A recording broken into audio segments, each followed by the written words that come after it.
Okay, so this is very random, pero I'm going to be talking about one of my hobbies. Technically, parang hina-hard lunch ko siya. So, yung outline ng, may outline. Yung outline ng video na to is, first, explain ko why I'm making this video. Second is, I'm gonna talk about the hobby itself, how I got into it. The third is the materials that I use. Fourth is, I'm gonna show you some of my works. And then lastly, some reflections and learnings, and also unsolicited tips if anyone watching this might want to try this hobby. So, ayan. Number one, why I'm making this video. First off, ano nga ba yung hobby na to? So, I'm going to talk about junk journaling. This is a hobby na nag-start for me in January ng 2026. So, 6 months of junk journaling. I'm making this video kasi if you know me, I have a lot of hobbies. I want to try a lot of things. So, I do speed cubing, I do this one, junk journaling, I do cardistry, I do just the basic journaling, I read, I listen to podcasts. Ayun, I have a lot of hobbies and I want to let myself ramble and talk about them somewhere. And ito yung isa sa mga way na I thought of. Usually kasi open ako sa Instagram. I'm open about whatever I'm up to. Pero this one, only my closest friends know about this. I don't know why I'm gatekeeping this so much, pero siguro it just felt very special to me at the time na parang, okay, ako lang yung nakakaalam that I'm doing this and that it's a very enjoyable thing for me. And I don't want to spoil it by sharing it kagad with everyone, I guess. And also, technically, some of you might be interested in trying out this hobby and kayo na po ba kayo magtatanong? Kayo na ba kayo pupunta? Well, ito na lang panoorin nyo. I might be able to share a thing or two. Ayun nga, as I've said, nag-start ako nung January ng 2026. And nag-start lang siya as parang curiosity sa mga nakikita ko sa TikTok and YouTube. Kasabay siya nung, I believe, nung parang analog trend ng early 2026. And also, I've always been fond of visual design. And siguro I wanted to try this out for myself din na kaya namang mawawala. And it's also a very easy hobby to start. Wala ka masyadong kailangan ng materials, which I'm going to talk about later. Hindi katulad ng ibang mga hobbies na kailangan mo talagang bumili very specifically nung material na yon to be able to start. With this one, I didn't have any of that problem. And yung unang-unang junk journal spread ko, I made noong January 20, 2026. And yung last spread ko, or most recent, not last, kasi I'm gonna keep on making spreads. Pero yung most recent spread ko is actually today. So, kani-kanina lang. After ng background, the materials I use. So, with junk journaling, you basically need 3 main things. So, yung first is the paper or the journal itself. So, kung saan mo ididikit yung mga junk na gagamitin mo. So, usually, ginagamit nila is a hardbound journal, parang Moleskine type na black siya na journal na may parang tali dito. Tapos, hindi siya spring, unlike this one. Kasi, okay, so, share ko lang, pero this is obviously a sketchbook. Regalo kasi ito sa akin nung ni Isha, yung kapatid ko. And hindi na kasi ako masyado nagdo-drawing, and I knew at the moment na hindi ko mapupuno yung sketchbook na to with just sketches. And so I wanted to use it, ayokong matambak lang siya. What other use than to make this my junk journal, diba? Wala namang requirements as to what material you have to use to call it a junk journal. So, I use this. Pero generally, you might want to not use a spring notebook kasi may tendency na mapunit. So, number 1 na kailangan is yung paper or yung journal. Pangalawa is the adhesives. So, yung mga tape, glue, double-sided, and scissors. Di ko pala nasama yung scissors sa listahan ko. May listahan kasi ako ng what I'm supposed to talk about. And then, syempre, yung junk, as I call it, kasi junk journaling. So, yung mga mismong ididikit mo dun sa journal. But wala naman talagang rules as to what kind of junk you should be using. It's really up to you. You could use stickers, you could use packagings, resibo. Usually, hindi recommended yung resibo, pero I'll talk about that more later. So, wala sa akin ngayon yung collection ko mismo nung junk, which is like ganun kakapal na. Ganyan kakapal na kasi I have a lot. I can show you like yung mga natira sa junk journaling session ko kanina. So, I mostly use packaging. For example, this one. It's a Pochi gummy worm packaging. Ayan. Ayun, so yun yung materials. And then, some extras. Wala rin dito, hindi ko din siya mapapakita, pero you could use some stickers. Yung stickers na ginagamitan ng ganto, para hindi mawala yung dikit niya. Unfortunately, wala dito. Nasa baliwag, so hindi ko mapapakita. Pero, ayun, it's just optional lang naman. Next is, ayun, I am going to show you my spreads. My junk journal spreads. And give you some backstories. Ay, hindi niya naman hiningi, pero, well, so, ikwento kasi. So, let's start. Okay, so, share ko lang din pala na with this specific journal, since hindi nga siya talaga for journaling, medyo manipis yung mga page. So, dinidikit ko yung dalawang page together. Tapos, I consider it as one page. Gets ba? Parang pangit na pagka-explain ko. So, for example, ididikit ko tong, lalagyan ko ng pandikit tong gilid para mas makapal siya. So, if this is 50 sheets, so I have 25 sheets na lang. And you don't have to do that if yung gamit nyo naman is makapal na kagad. Diba? Kasi it's extra work. So, okay. I-share ko na rin yung kada spread na papakita ko, I'll share kung anong date ko siya ginawa. Wala lang, extra knowledge. And actually, my very first spread, I don't know if i-reveal ko dito, pero wala siya dito kasi pinunit ko. I made it around before January 20, definitely. Siguro mga around January 10, ganon. So, I wanted to start junk journaling kasi I've been meaning to do it. And then, I had some time, I had some junk, and I had some adhesives, and I had this. So, ginawa ko. Pero I wasn't really satisfied. Like, I was doubting myself na parang, this is how it looks. Is that supposed to look that way? Parang hindi masyado maganda. And so, ayun, hindi ko siya kinakonsider as an official spread, if you may. Pero, technically, that's my first try sa pag-junk journal. And then, yung kinakonsider ko as official spread ko is, ginawa ko noong January 20. So, it's this one. Kita ba? Ayan. Ayan siya. So, as you can see here, mostly neutral lang yung kulay, di ba?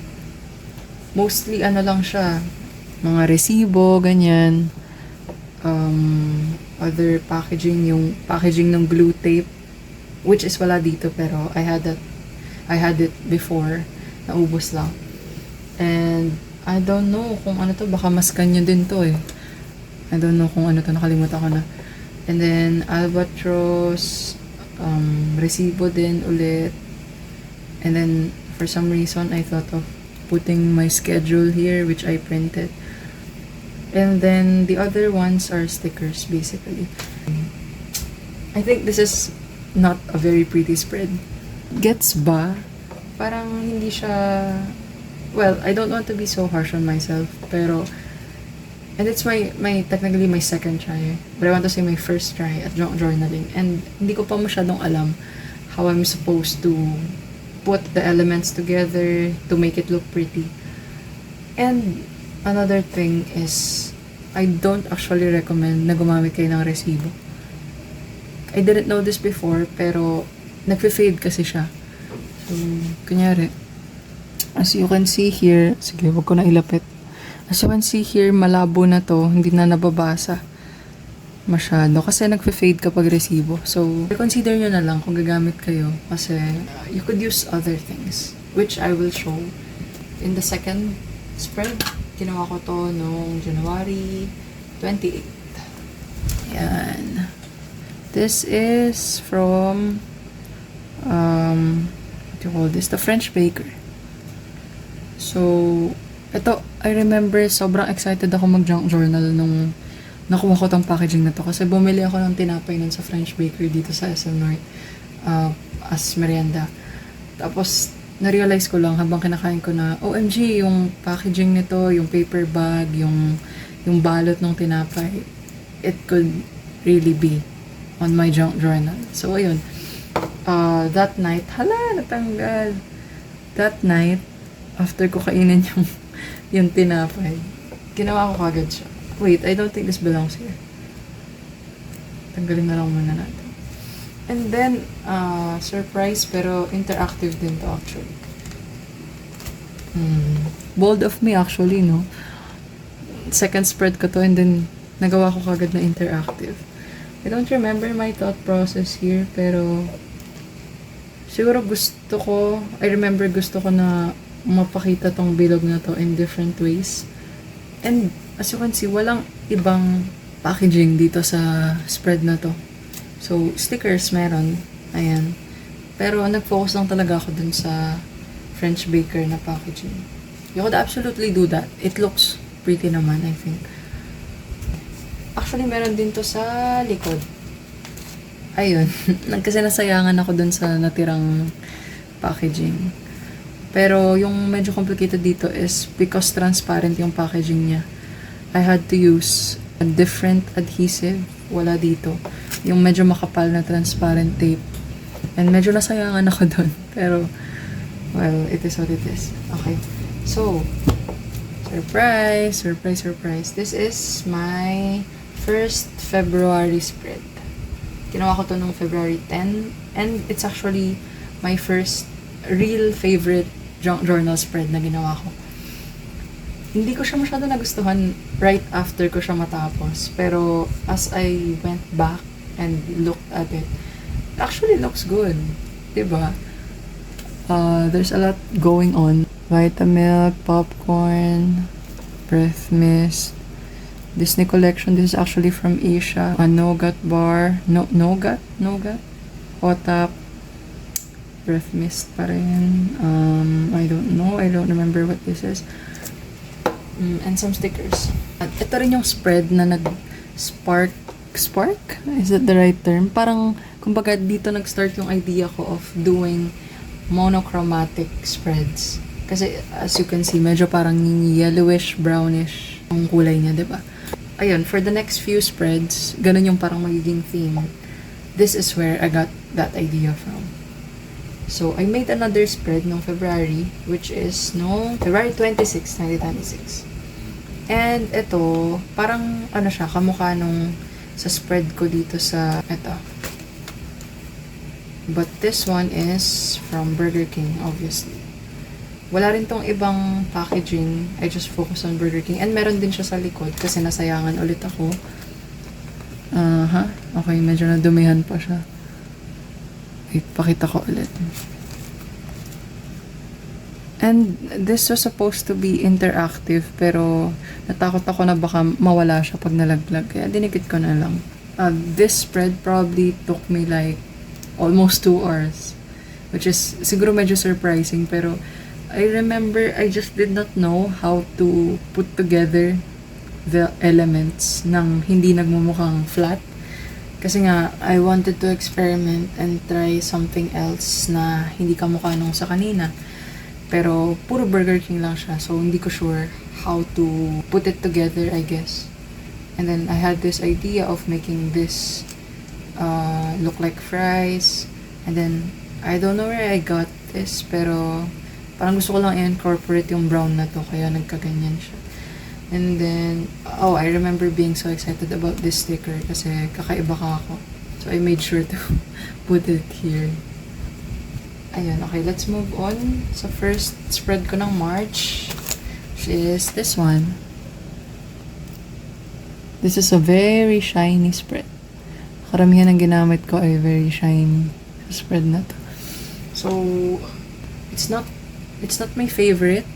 Hindi ko siya masyadong nagustuhan right after ko matapos. Hindi ko pa rin siya masyadong gusto ngayon. Ganun lang talaga. Parang kumbaga, it looks monotonous to me. I don't know if that makes sense. Parang you can't really identify which is which. Pero, another fun fact is ginawa ko to on a random afternoon. Hindi ko alam kung umabsent ako nun sa class. Basta weekday siya. Andito ako sa condo. Tapos, I don't know if wala akong klase or umabsent ako or what. Or napospo, what do you call this? Basta kung nawalan kami ng klase nun. Basta, usually kasi ginagawa ko yung mga spread ko around midnight. So, mga 10, 11, 12 a.m. Pero this one, I created siguro mga around 4 p.m. ko natapos. Okay, next is a spread I made noong March 10. Okay, so ito naman, I felt really good about this spread. Yun yung isa sa mga masasabi ko talaga for sure.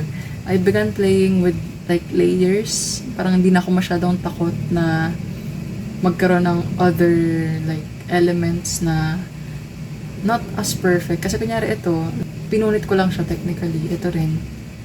Pero I think it looks good naman. Pero still, the page is not very cluttered. So parang medyo careful pa rin ako in how I design the page. Pero this is probably one of the best spreads for me at the time. Next, ito hindi ko actually sure kung anong date ko siya ginawa. Pero I would say mga around March 20-ish. Mga ganon. Last week of March. It's probably one of my least favorite spreads. I don't know. There's not much going on. Kumbaga, merong packaging ng pancit canton, potato corner, hopia. This is a very out of place packaging kasi hindi naman siya pagkain. Tapos, frutos. And that's basically it. I remember ginawa ko to sa Baliwag.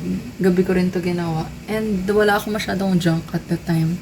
So I was actually limited by the materials that I have. Pero I think I could have laid out this a little better. Kumbaga parang naging complacent ako with the elements. I could have broken this up. Tanggalin ko to, hiwalay ko to, then layer it out a little differently. Pero it is what it is. I think it's a decent spread, but it's not my favorite. Okay. Next, ito, unang spread for April. Ginawa ko to noong April 2. This is a very experimental spread. Kasi, as you can see, it looks very random, diba? Yung thinking ko dito is I wanted to use white, primarily white packaging. And ginawa ko to with Isha actually, yung kasama yung kapatid ko na mas bata sa akin. And hindi ko siya masyadong favorite, pero what I like about this is itong interactive element dito. So pakita ko lang closely. Ayan, nabubuksan siya so that you can see this part, and then parang ang mababasa mo lang dito is hip. Don't ask me kung bakit ganun ko siya dinesign. Pero at that time, habang ginagawa ko siya, it felt very genius. Pero gets kung hindi siya masyadong cool for you. I think it's cool. Hindi ko rin sure if it looks prettier kung nakaganyan or kung naka ganito. Pero I keep it like this. Mas gusto ko to. Okay, next is second spread of April. Ginawa ko noong April 9. Okay, so right off the bat, this is probably on my top 5. I really liked how this turned out. And dito ko na-realize na pwede talaga ako mag-dive deeper into the color themes ng mga spread ko. So, this is color blue. Then, may makikita kayo mamaya. May nakita na kayo kanina na green, ganyan, white. Pero, at this point, na-realize ko na, it could actually look this good. If I try harder, or if I'm really in the mood, or if I get into that flow state, it can really actually look this good. Diba? Agree naman kayo, diba? Maganda. Okay. Next is actually my third and last spread of April. Which is ito. Ginawa ko siya ng April 10. So, ginawa ko tong isa na to ng April 9. Tapos ginawa ko to ng April 10. So, you can see that I had a lot of time. And I was very hopeful for this spread kasi nga I was riding on the high that I felt with this one. Pero I didn't really like this as much as I like the blue spread. Nag-start siya very positively, I guess, with the backgrounds. So, nung ito pa lang yung nandun, etong side na to. Pero I think, looking at it now, hindi ko masyadong bet how there's a lot of random placement, siguro. Like, bakit to nandito? Bakit to nandito? Bakit may random barcodes here? Hindi lang siya masyadong put together, I guess, for me. Pero, it's still a pretty spread. I like this more than I like the other ones, I guess. Okay, so, moving on. This is the first spread of May. Ginawa ko to noong May 7. So, I remember having a hard time creating this spread. Of course, obviously, ang plano ko is to make an orange junk journal spread. So, I had a lot of materials. Meron ako yampanada, may Jollibee peach mango pie, merong Belgian waffle. Actually, yun lang pala yung meron ako. Oo nga. But then, yung packaging kasi niya, like, I remember marami talaga yun. And I could use a lot of the elements, which I did. Pero, in the end, I think it looks kind of flat. Kasi yung mga orange na ginamit ko, very same shades lang siya. So, wala talaga nagpa-pop na kulay or na element. Pero what I like about this specifically is itong ginawa ko na kinat up ko yung mga letters, tapos pinagpatong-patong ko. I think that's my favorite part of this spread. Other than that, hindi ko masyadong like. Pati yung background, it's just very distracting. I think it's a good try. And orange is a very tricky color kasi, so. Okay, next, the third and last spread of May is this one. This is also not my favorite. Walang maayos actually na theme. As you can see, may pagkain, may shawarma, may... I don't even remember what this product is. Merong foreskin, merong correction tape, merong Visco. Pero I remember nung nakita ko tong element na to in this one, parang nag-lean into the black colored theme na lang ako. Pero hindi ko pa rin masyadong bet, I guess. Am I talking too badly about my work? I don't know. Sana hindi.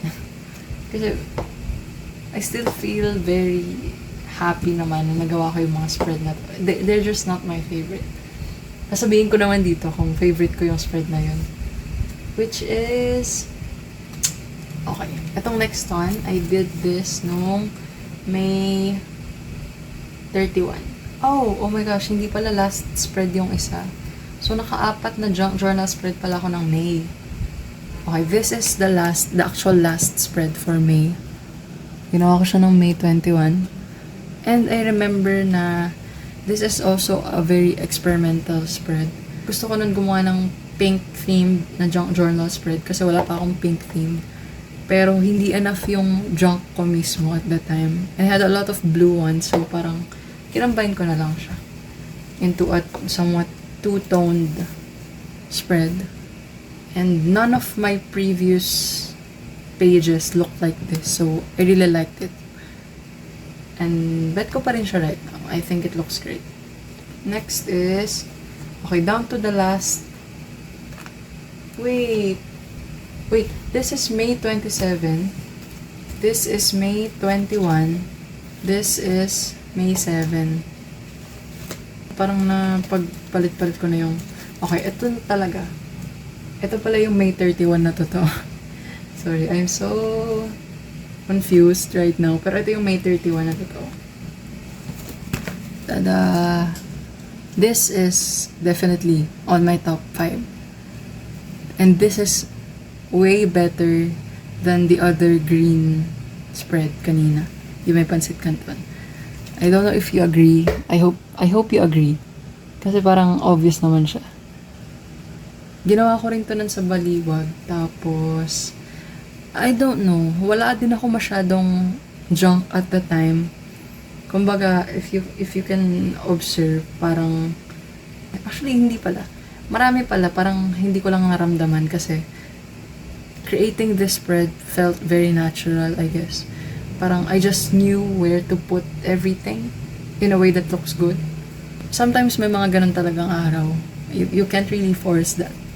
So, and I'm happy na nag-junk journal ako nun kasi this is the product of it. Okay, down to the last two. Totoo na. This is my first spread of June. I made this nung June 10. And this is probably my most cluttered spread. Ginawa ko to ng, ito yung pinakamatagal, ginawa ko to on a span of 3 days. Bakasyon na kasi nito eh. Nag-start ako by collecting yung mga junk na gagamitin ko for this spread. Which is, if you can notice, I hope you can notice, pero yung theme kasi nito, hindi siya red, okay? Ang theme nito is Filipino snacks, I guess. Like, meron tayong Magic, may bangus, hi-ho, hello, bang bang. Etong caramel bar whatsoever. So, yun talaga yung main theme nito. Tapos natatakpan to, pero puto psycho to actually. Coincidentally lang na parang very warm tone lahat ng packaging na ginamit ko. Pero, ayun, so, going back, 3 days ko siya ginawa kasi I had so much material and medyo na-overwhelm ako sa kung paano ko siya di-design, kung sa ko lalagay everything that I have. And I wanted to use everything as much as possible. So, it took me a lot of time. Binalik-balikan ko siya, ganun. Wait, let me charge my laptop. So, ginawa ko siya on the first day. Oh, parang Genesis. On the first day, ginupit-gupit ko muna yung mga gusto kong gamitin. Tapos, siguro parang nadikit ko yung background, ganun. And then, I stopped. Second day, I added a few more. And then, the last day na ginawa ko siya, parang yun na yung finalization. And I'm pretty satisfied with how it came out. And at this point, I could really feel na hindi na ako natatakot na mag-layer. Hindi na ako natatakot na pagpatong-patungan yan lahat. I just trusted myself na I knew it would look good at the end. Siguro it had something to do with experience na rin na I know where to put things. Parang may instinct na ako sa kung paano siya idikit in a way that would look good. And then, this is the last spread that I'm going to show you. This is my most recent spread. Ginawa ko siya kanina lang. June 30. Which is this one. And with this one, ito yung probably the only spread that I did without leaning into a particular color. Kasi as you can see, lahat ng possible color nandito talaga. Pero yung theme nito, I hope noticeable siya, candies. So, Mentos, Chupa Chups, Trolli, Peelers. This is, galing sa SNR yung candy nito, I forgot. And then, ayun. So, I don't feel very fond of this spread right now. Pero, I usually feel like that na hindi ako masyadong fond of the spread that I just did. Pero when I look back on it, I realize na, okay, it actually looks good. Like, there are certain parts of it na I feel drawn to. And that's okay. So, ayun. Napakita ko na so far lahat ng spread na nagawa ko. What I'm going to do next is I'm going to talk about some of my learnings, reflections about this hobby. Literally, no one asked for this video. So, kung masyado kayo nakakabaan, huwag nyo na lang panoorin, guys. Huwag nyo na lang tapusin. I'm literally rambling right now. Okay, so, first learning is that masayang mag-create ng mga bagay that you can physically touch and you can actually like see play out outside of the screen. Kasi diba sinabi ko kanina na nag-start siya along with the analog trend, which I admit, parang I was one of the people that felt really drawn to it. The idea of doing things without your laptop, without your phone, just basically doing things with your hand. I found there's a lot of joy in it. Kunyari, pag nahawakan ko na yung packaging and then nakababa siyang ganyan, tapos ididikit ko ng... And there's something about letting your hands be dirty, letting your workspace be dirty, and not just your digital space. I found a lot of joy in that. The second learning I have is that with this hobby, naging sobrang, di naman sobra, pero I noticed a difference with how observant I've been. Specifically with the designs of the packagings and just basically anything that I come across. So, I started to look out for designs that I could potentially use. Not just that, not just observant, but also appreciative. So, mas naging appreciative ako of the details habang dinidikit ko tong mga naka-focus ba? Okay. Habang dinidikit ko tong, kunyari ito, habang dinidikit ko to, I was realizing na, there's a lot of thought that went into this kind of typography, this kind of color. You know, the usual things that you normally would just, what do you call this? Parang ignore mo lang, ganun. You just brush off. Not brush off, but like, gets you na. You start to notice things that you wouldn't normally notice on a daily basis. So, kunyari ito, very specifically, yung difference sa font size, yung placement ng specific elements na to make the packaging look good. And then, the third learning and reflection for me is that journaling can be very relaxing and meditative. So, hindi ko alam kung nabanggit ko kanina or throughout this video, but like, habang gumagawa ko ng spread, I usually have something on my laptop going on. So, nanonood ako ng Netflix, let's say, or a random YouTube video. Tapos, at some point, parang napapansin ko na, I'm actually not overthinking this process anymore. While I'm watching, I'm cutting this up, I'm feeling the way that the packaging feels on my hand, pero hindi ako nag-overthink about how I would go about this page. So, in a way, that part had been meditative, it had been relaxing, and you could also do this nang wala kang pinapanood on the side. Nagawa ko din yun na meron ditong mga spread, siguro, let's say this one. Ginawa ko to at first na meron akong pinapanood. Tapos, nung kalagitnaan, parang I wanted to really focus on how the design is playing out. So, in-stop ko yung pinapanood ko, tapos parang focus lang ako dyan. And then, parang I entered the flow state or something, if that's okay to say. And that aspect of this hobby had been very interesting, I guess. Okay, so, next. Ito medyo cliche, pero another reflection na siguro obvious na by now is that you won't really like everything that you make, and that's completely understandable. there's siguro a certain intriguing aspect of this hobby na you don't even know what it's gonna look like at the end. Wala kang actual vision. Like, okay, you might know the theme, the general theme that you're going for. Alam mo na magiging color brown siya, na magiging monochromatic siya. Pero the very specifics of it, you just decide as you go. And that's really important for me. Na parang it takes off the pressure of starting a page. Ayun. And I guess like I'm not forcing anything. Kapag nag-start ako ng spread, I just let myself, my present self decide on what looks good and what does not. Ganon. And lastly, for my learnings and my reflections is that this hobby is not for everyone. Oh, parang bigla naging dark yung ano na. Pero, I'm saying that because marami akong nabasa and napanood sa internet na they actually have verbalized that they tried junk journaling pero hindi sila masyadong natuwa because to them, it felt like you're basically hoarding trash. And yung part na yun, gets ko. Parang, okay, gets ko how that might not look very good and might not feel very pleasing for everyone. Pero, I don't know. Like, you never really know if you never tried.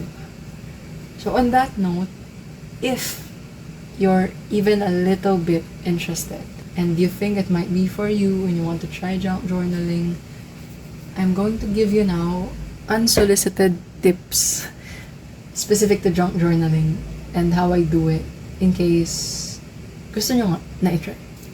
So number 1, you don't have to have brand new materials like these adhesives, these glues, and journal and scissors or stickers to start. Kung meron ka lang, let's say, leftover na glue, or pwede kang humiram sa kapatid mo or to whoever. Kung meron kang extra tape, kung meron kang hindi masyado nagagamit na notebook, but you want to use it for something more productive. Oh my god, it's a very loaded term. If you want to use it for something else at hindi mo gusto na nakatambak lang siya, you could absolutely use that. I would say you just work with whatever you have at the moment. Kasi hindi mo pa naman sure if you're actually going to enjoy it, diba?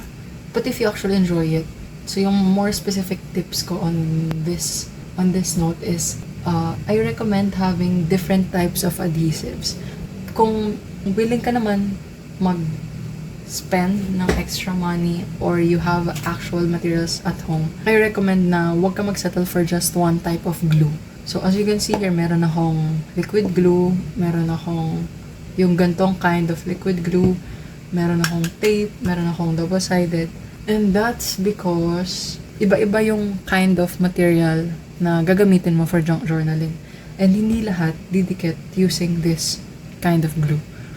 So, I've used tape and double-sided a lot. Hindi ko na-expect na magagamit ko siya that much. Pero, in this whole process so far with all of these 16 spreads na napakita ko sa inyo, I really had to use this to a lot. So, if you want your page to be, ano ba tawag doon? Kung gusto nyo na matibay yung page nyo at walang nalalaglag-laglag, then you better use adhesives that fit the kind of material that you're sticking on the page. And also, na-mention ko na to kanina, pero I think I would recommend you to use a hardbound journal. So, okay gumamit nung, if you can lang naman, okay gumamit nung spring kasi there's a tendency na mapunit yung page habang ginagawa nyo. And also, as you can see, pahiga kasi itong journal na to kasi nga sketchbook siya. Pero usually with the hardbound notebooks, pag ganun siya, diba? So, you have more space to put elements on. So, I've experienced like with certain spreads, parang gusto ko pa mag-expand. Gusto ko pa na mas malaki yung area ko. But I couldn't kasi I'm constrained to this specific size. And if you think that might be a problem, then gumamit kayo ng notebook na pwede nyo dikitan ng both sides. Well, you might say na, pwede ko namang idikit dito. Pero kasi, hindi siya continuous, diba? Kasi nga spring to. So, I've left this side blank na lang din. I think, ano naman siya, intuitive naman, diba? Okay, so that's my first tip, is that you don't have to have brand new materials to be able to start with junk journaling. My second tip is, clean your junk first before you use it.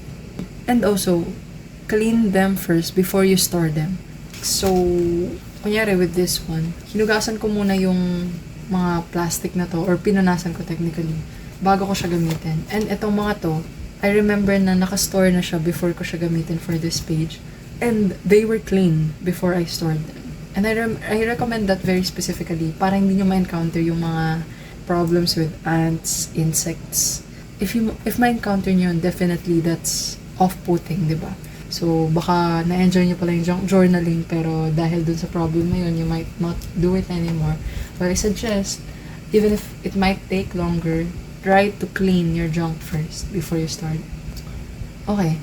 Next is, this is a very, I think, niche tip, pero I recommend you take a picture of your spreads right after you complete them. So, and not just any picture, but like try to be intentional sa kung paano nyo siya pipicturean. I usually do, okay, papakita ko sa video na to kung paano ko pinipicturean. Pero I usually just scan them. Good lighting, syempre dapat. Kanyari ganyan. Pero ay, hindi pala kita. Pero, kailangan maganda yung lighting. Tapos ina-scan ko siya para ito lang yung kita. And then, I have a dedicated album sa gallery ko for all of my junk journal spreads. And I recommend this very specifically para if you ever intend on making more than one spread, you can actually see kung paano nagbabago yung style nyo with junk journaling, kung paano nagpo-progress yung design decisions nyo, kung paano nag-iiba-iba yung mga spreads na ginagawa nyo over time. Saka nung I finally decided to like talk about this hobby sa mga kaibigan ko, I was able to show them pictures and they were able to like appreciate what I'm talking about without, even if I didn't have this with me. So, ayun, I really recommend that. Para lang then, at least you have a copy. You have a digital copy of the works that you make.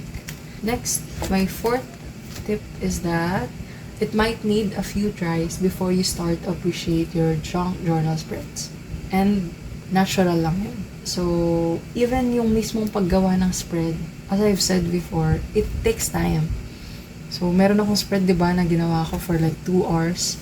And I still didn't really like find the product sobrang mind-blowing. And that's natural. You have to, you know, let yourself figure out the things that you like and the things that you don't like about this hobby. It's okay if may mga designs na talagang hindi mo lang bet, you know. So, share ko lang din na before, it took me like siguro mga on average of 1 hour and 30 minutes to 2 hours for just one spread. Pero ngayon nagagawa ko siya even within 45 minutes. So, parang meron ako kasing kumbaga automatic protocol on how I want to go about this process. Parang ganun. When you're starting out, you can't really expect to be automatically good at something, diba? And even the definition of good would vary for every person. Kung may magawa kang spread na hindi masyadong maganda, then it's okay. You don't even have to show it to other people. Ganun ko siya ginawa. At first, wala akong ibang pinagsasendan, hindi ko pinapakita sa kahit kanino. Ako lang yung nakakakita. And that was really important for me.